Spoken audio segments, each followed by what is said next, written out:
தொடக்க நூல் அதிகாரம் 9. கடவுள் நோவாவிற்கும் அவர் புதல்வருக்கும் ஆசி வழங்கி கூறியது: பலுகி பெருகி மண்ணுலகை நிரப்புங்கள். மண்ணுலகின் விலங்குகள், வானத்து பறவைகள், நிலத்தில் ஊர்வன கடலின் மீன்கள் அனைத்தும் உங்களுக்கு அஞ்சி நடுங்கட்டும். அவை உங்கள் கைகளில் ஒப்படைக்கப்பட்டுள்ளன. நடமாடி உயிர் வாழும் அனைத்தும் உங்களுக்கு உணவாகட்டும். உங்களுக்கு பசுமையான செடிகளை உணவாக தந்தது போல இவை எல்லாவற்றையும் தருகிறேன்.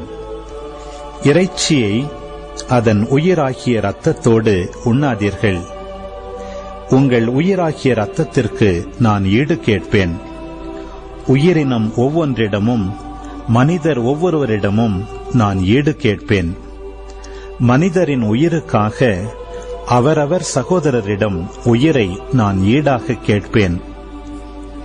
ஒரு மனிதரின் இரத்தத்தை எவர் சிந்துகிறாரோ அவரது இரத்தம் வேறொரு மனிதரால் சிந்தப்படும். ஏனெனில் கடவுள் மனிதரை தம் உருவில் உண்டாக்கினார். நீங்கள் பலுகி பெருகி பன்மடங்காகி மண்ணுலகை நிரப்புங்கள்.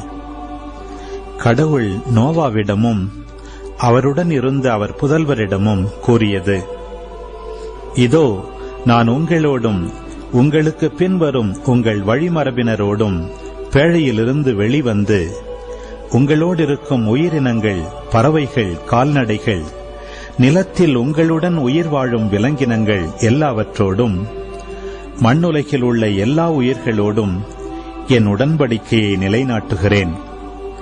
உங்களோடு என் உடன்படிக்கையை நிறுவுகிறேன். சதையுள்ள எந்த உயிரும் வெள்ளப்பெருக்கால் மீண்டும் அழிக்கப்படாது.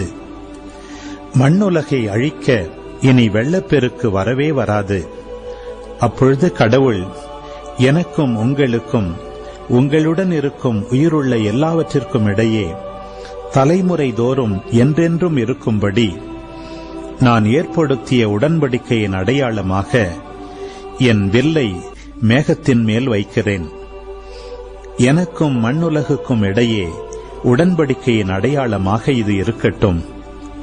மண்ணுலகின் மேல் நான் மேகத்தை வருவிக்க அதன் மேல் வில் தோன்றும் பொழுது எனக்கும் உங்களுக்கும் சதையுள்ள உயிரினங்கள் எல்லாவற்றுக்கும் இடையே உள்ள என் உடன்படிக்கையை நான் நினைவு கூர்வேன். உயிர்கள் எல்லாவற்றையும் அழிப்பதற்கு தண்ணீர் இனி ஒருபோதும் பெருவெள்ளமாக மாறாது.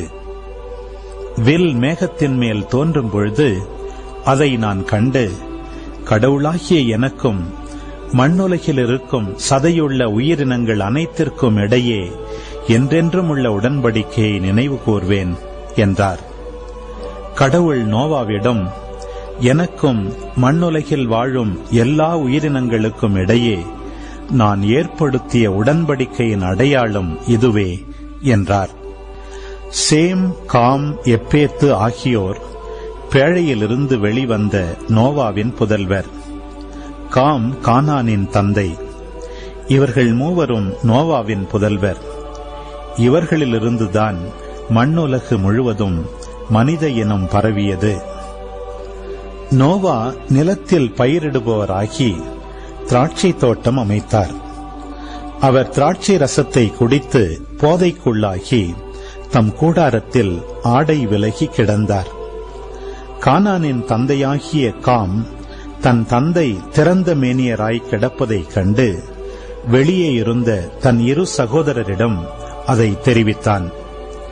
அப்பொழுது சேமும் எப்பேத்தும் ஒரு துணியை எடுத்து தங்கள் இருவரின் தோள் மேல் போட்டுக்கொண்டு பின்னோக்கி நடந்து தங்கள் தந்தையின் திறந்த மேனியை மூடினர். அவர்கள் முகம் எதிர்ப்பக்கம் நோக்கியிருந்ததால் தங்கள் தந்தையின் திறந்த மேனியை அவர்கள் பார்க்கவில்லை. நோவாவிற்கு போதை தெளிந்ததும் தம் இளைய மகன் தமக்கு செய்ததை அறிந்தார். அப்பொழுது அவர், கானான் சபிக்கப்பட்டவன், தன் சகோதரருக்கு அவன் அடிமையிலும் அடிமையாக இருப்பான். சேமின் கடவுளாகிய ஆண்டவர் போற்றி அவனுக்கு கானான் அடிமையாக இருப்பான். கடவுள் எப்பேத்து குடும்பத்தை பெருகச் செய்யட்டும். அவன் சேமின் கூடாரத்தில் வாழட்டும். அவனுக்கும் கானான் அடிமையாக இருக்கட்டும் என்றார். வெள்ளப்பெருக்குக்கு பின்னர் நோவா 350 ஆண்டுகள் வாழ்ந்தார். இவ்வாறு நோவா 950 ஆண்டுகள் வாழ்ந்த பின் இறந்தார்.